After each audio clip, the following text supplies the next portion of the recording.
Why do face coverings work?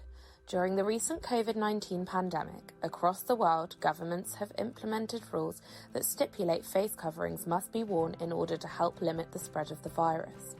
We are now seeing people everywhere covering their nose and mouth with protective coverings, some more inventive than others. But why do we actually need to do this? A few months ago, someone walking down the streets of London wearing a surgical mask was an uncommon sight. However, these are now commonplace and a reminder of these new and strange times that we are currently living in.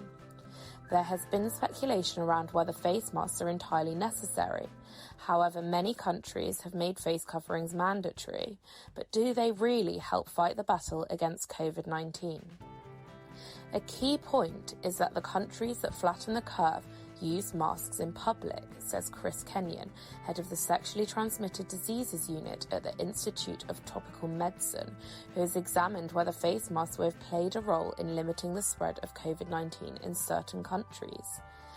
These were mostly Asian countries. For some reason, until very recently, European experts excluded that they were unable to learn from what worked in Asia.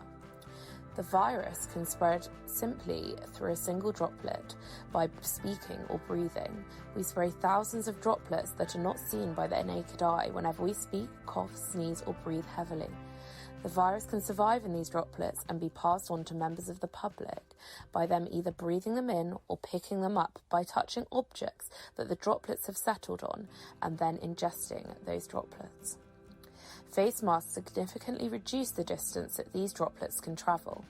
They provide a barrier between the mouth and nose and outside world, catching the droplets and stopping them from spreading to other people around you. If people are a carrier of the virus and are asymptomatic, meaning that they are not infected with the virus but show no symptoms, they may inadvertently spread it merely by speaking in public places. By wearing a mask, they are limiting the spread of these droplets and therefore helping to stop the spread of the virus. But what face coverings work? A face covering of any kind is effective in reducing the spread of COVID-19. Any material covering the face helps stop the spread of the droplets from things such as breathing, speaking, coughing, and sneezing. This means that when in places where social distancing cannot be fully observed, such as on public transport or in shops, people who have COVID but who are asymptomatic are much less likely to infect others as their droplets are caught by the face covering. Therefore, fabric face coverings are just as effective as surgical masks. At Bags of Ethics, we've developed a range of reusable face coverings that are beneficial to both people and planet. They are reusable, washable, and contain no single-use plastic. We have developed them in conjunction with British and European scientists who have advised us and stipulated the specific requirements needed to help effectively stop the spread of COVID-19. To see the range, visit our website. Why do face coverings work? During the recent COVID-19 pandemic, across the world, governments have implemented rules that stipulate face coverings must be